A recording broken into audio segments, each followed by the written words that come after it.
नमस्कार। आकाशवाणी जयपुर अजमेर से प्रस्तुत है प्रादेशिक समाचार।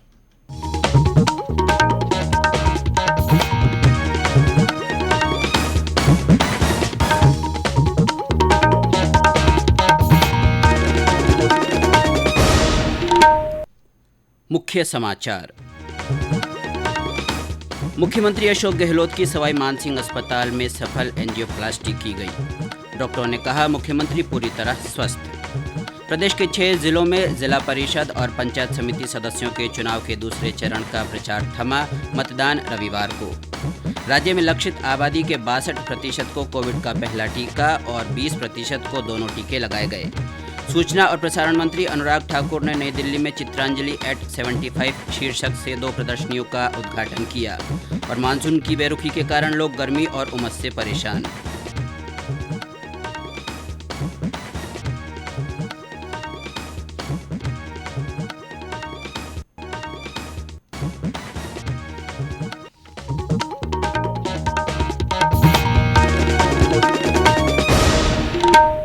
समाचारों के साथ मैं अब्दुल हनीफ।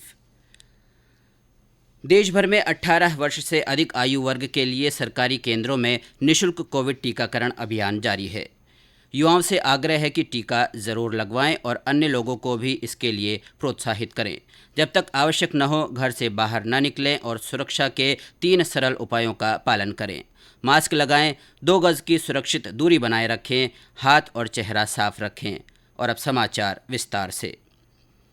मुख्यमंत्री अशोक गहलोत की आज सुबह सवाई मानसिंह अस्पताल में सफल एंजियोप्लास्टी की गई।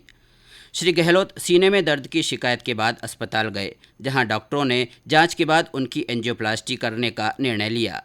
एसएमएस के प्राचार्य डॉक्टर सुधीर भंडारी ने मीडिया को बताया कि मुख्यमंत्री को एक स्टंट डाला गया है और वे पूरी तरह स्वस्थ हैं। हमारी पूरी कार्डियक टीम रेडी थी और इमीडिएटली हमने उनको कार्डियक प्रोसीजर के लिए लिया। एंजियोप्लास्टी हुई, स्टेंट लगा और वो पहले से ज्यादा चीयरफुल है, पूर्ण रूप से स्वस्थ है। बहुत अच्छे एंजियोप्लास्टी और स्टेंटिंग के रिजल्ट मिले हैं। उसके बाद वाला जो इको और जो पोस्ट स्टेंटिंग उनका स्कैनिंग हुआ है वो बिल्कुल नॉर्मल है और वो बिल्कुल एसिम्प्टोमेटिक है। अब उनको किसी तरह के कोई लक्षण नहीं है। सीएम साहब ने अपना treatment Rajasthan government health services में आम नागरिक की तरह रजिस्ट्रेशन करा के करवाया। प्रधानमंत्री नरेंद्र मोदी, राज्यपाल कलराज मिश्र, विधानसभा अध्यक्ष डॉक्टर सीपी जोशी, पूर्व मुख्यमंत्री वसुंधरा राजे, भाजपा प्रदेश अध्यक्ष डॉक्टर सतीश पूनिया, प्रतिपक्ष के नेता गुलाब चंद कटारिया, राज्य मंत्री परिषद के कई सदस्यों, पूर्व उप मुख्यमंत्री सचिन पायलट ने श्री गहलोत के स्वस्थ होने की कामना की है। मंत्री परिषद के कई सदस्य, विधायक और कई वरिष्ठ अधिकारी मुख्यमंत्री का हाल जानने अस्पताल पहुंचे। प्रदेश के 6 जिलों में जिला परिषद और पंचायत समिति सदस्यों के चुनाव के दूसरे चरण के मतदान के लिए चुनाव प्रचार आज समाप्त हो गया है। प्रत्याशी अब घर घर जाकर प्रचार कर रहे हैं। चुनाव प्रचार के अंतिम दिन सभी प्रत्याशियों ने मतदाताओं को अपने पक्ष में करने के लिए पूरी ताकत झोंक दी। कल सुबह से मतदान दलों की रवानगी शुरू हो जाएगी। इस चरण में भरतपुर, सवाईमाधोपुर, दौसा, जयपुर, जोधपुर और सिरोही जिले की 28 पंचायत समितियों के 536 तथा उससे संबंधित जिला परिषद सीटों पर चुनाव होने हैं। इस चरण में 3458 मतदान केंद्र बनाए गए हैं। मतदान रविवार को सुबह 7:30 बजे से शाम 5:30 बजे तक होगा। तीसरे चरण के लिए 1 सितंबर को वोट डाले जाएंगे। सभी तीनों चरणों की मतगणना 4 सितंबर को होगी। राज्य में 62% लक्षित जनसंख्या को कोविड का पहला टीका लगाया जा चुका है, जबकि लगभग 20% लक्षित जनसंख्या को दोनों टीके लगाए जा चुके हैं। अब तक 4 करोड़ 21 लाख से ज़्यादा टीके लगाए जा चुके हैं। आज भी राज्य में कुल 3430 टीकाकरण सत्र आयोजित कर 4 लाख से ज़्यादा टीके लगाए गए। जयपुर जिले में पिछले 24 घंटों में 7 मामले सामने आए हैं। राष्ट्रव्यापी टीकाकरण अभियान के अंतर्गत देश में अब तक 61 करोड़ 22 लाख से अधिक टीके लगाए गए। पिछले 24 घंटों के दौरान 79,48,000 से अधिक का टीकाकरण किया गया। इसी दौरान 44,658 नए कोविड मामलों की पुष्टि हुई। केंद्र सरकार की ओर से कोरोना के प्रति जागरूकता लाने के लिए जन आंदोलन चलाया जा रहा है। इसी के तहत आकाशवाणी जयपुर के समाचार बुलेटिनों में प्रसारित की जा रही विशेष श्रृंखला जनता का संदेश जनता के नाम में सुनिए, हमारे श्रोता का ये संदेश। आकाशवाणी सुनने वाले समस्त श्रोताओं को महेंद्र सिंह की ओर से प्यार भरा नमस्कार। मैं जिला पाली तहसील रायपुर गांव कायाबिला से बोल रहा हूं। मैंने भी कोविड का पहला वैक्सीन ले लिया है। बिल्कुल मैं एकदम स्वस्थ महसूस कर रहा हूं। मेरी उम्र 23 वर्ष है। समस्त युवा साथियों से आग्रह करूंगा कि आप भी जल्दी से जल्दी वैक्सीन ले लीजिए। जो 18 से ऊपर हो चुके हैं उन सभी को, और हमारे घर में बुजुर्ग लोग हैं उनको भी प्रेरित करें और देश का सहयोग करें।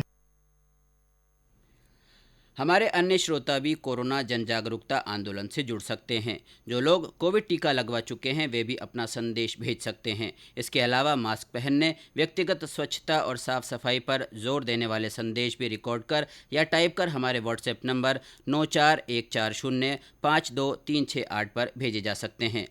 कोविड संबंधी राष्ट्रीय हेल्पलाइन नंबर हमारी वेबसाइट newsonair.gov.in पर उपलब्ध है।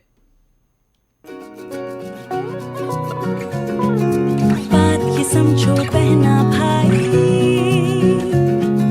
करो ना तुम अब लापरवाही, यही बात सबको समझाएं, चलो चलो वैक्सीन लगवाएं।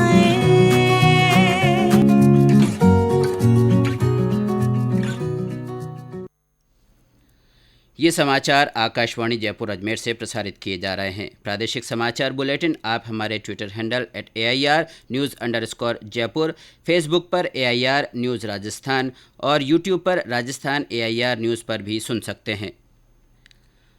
सूचना और प्रसारण मंत्री अनुराग ठाकुर ने आज नई दिल्ली में चित्रांजलि @75 शीर्षक से 2 प्रदर्शनियों का उद्घाटन किया। पहली ई-फोटो प्रदर्शनी संविधान निर्माण से संबंधित है और दूसरी फिल्म पोस्टरों से संबंधित वर्चुअल प्रदर्शनी है। उद्घाटन के बाद श्री ठाकुर ने कहा कि भारतीय संविधान हमें अधिकारों और कर्तव्यों के बारे में जानने में मदद करता है। उन्होंने कहा कि सरकार जल्द ही अपने संविधान को जाने जैसे कार्यक्रम शुरू करेगी। चित्रांजलि @75 प्रदर्शनी के बारे में श्री ठाकुर ने कहा कि सिनेमा समाज का प्रतिबिंब है और भारतीय सिनेमा ने समाज सुधार के संदेश को जनता तक ले जाने में महत्वपूर्ण भूमिका निभाई है। आज के युवाओं के बीच में जब भारत आजादी के 75 वर्ष मना रहा है तो हम उनके बीच में ई फोटो एग्जीबिशन लेकर जा रहे हैं ताकि वो जान सकें संविधान बनाने की प्रक्रिया क्या। और कहीं ना कहीं हमारे आज के युवाओं को न केवल संविधान को पढ़ने का, समझने का, जानने का अवसर मिलेगा, संविधान में उनके लिए अधिकार क्या है, जहां एक और वो अपने अधिकारों को जान पाएंगे, वहीं पर उनका कर्तव्य क्या है, शायद इस भाव को जगाने का अवसर भी मिलेगा। और अब आज़ादी के अमृत महोत्सव से जुड़ी खबरें। आजादी का अमृत महोत्सव।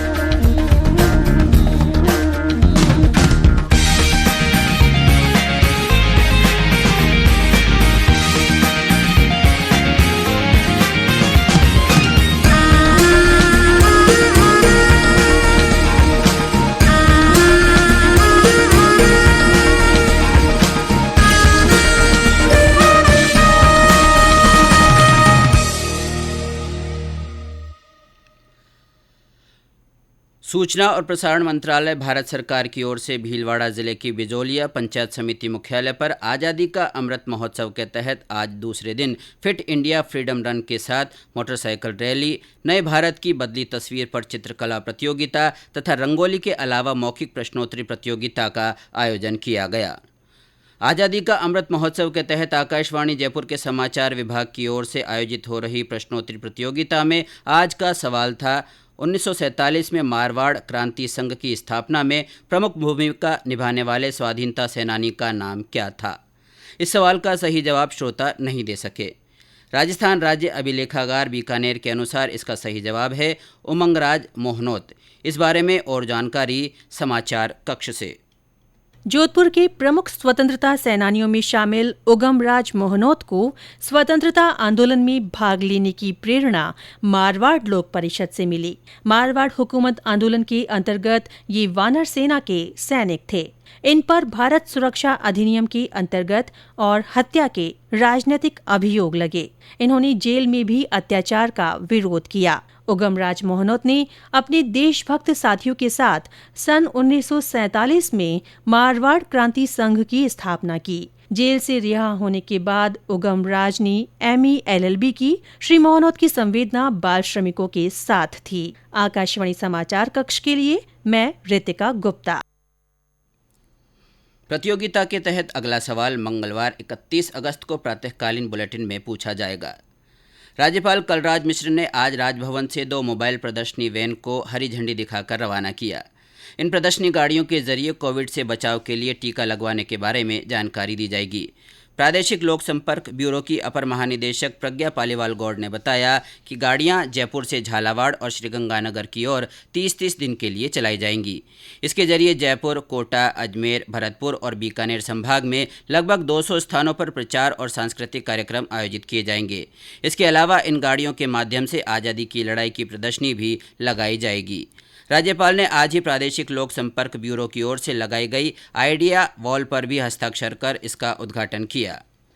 प्रधानमंत्री नरेंद्र मोदी कल शाम वीडियो कॉन्फ्रेंस के जरिए पंजाब के अमृतसर में पुनर्निर्मित जलियांवाला बाग स्मारक परिसर राष्ट्र को समर्पित करेंगे। प्रधानमंत्री स्मारक के निकट विकसित संग्रहालय दीर्घाओं का उद्घाटन भी करेंगे।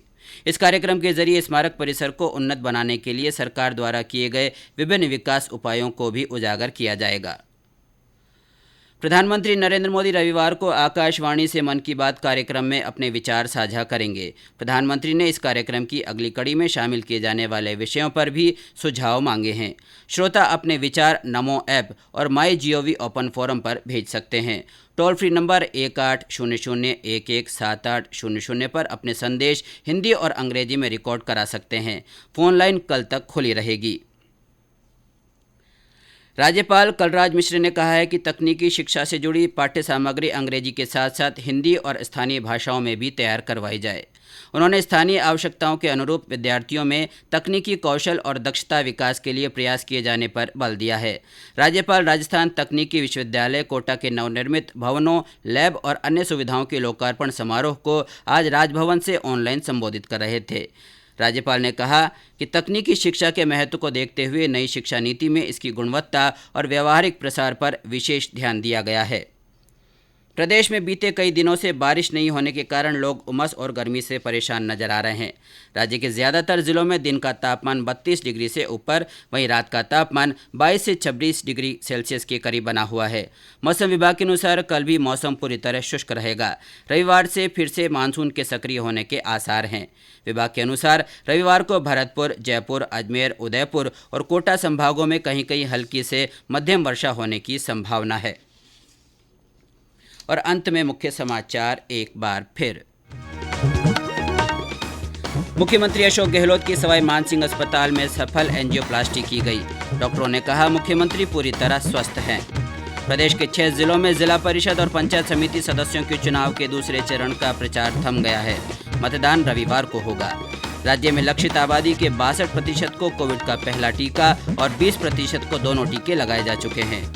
सूचना और प्रसारण मंत्री अनुराग ठाकुर ने नई दिल्ली में चित्रांजलि @75 शीर्षक से 2 प्रदर्शनियों का उद्घाटन किया। और मानसून की बेरुखी के कारण लोग गर्मी और उमस से परेशान हैं। इसी के साथ प्रादेशिक समाचार बुलेटिन समाप्त हुआ। नमस्कार।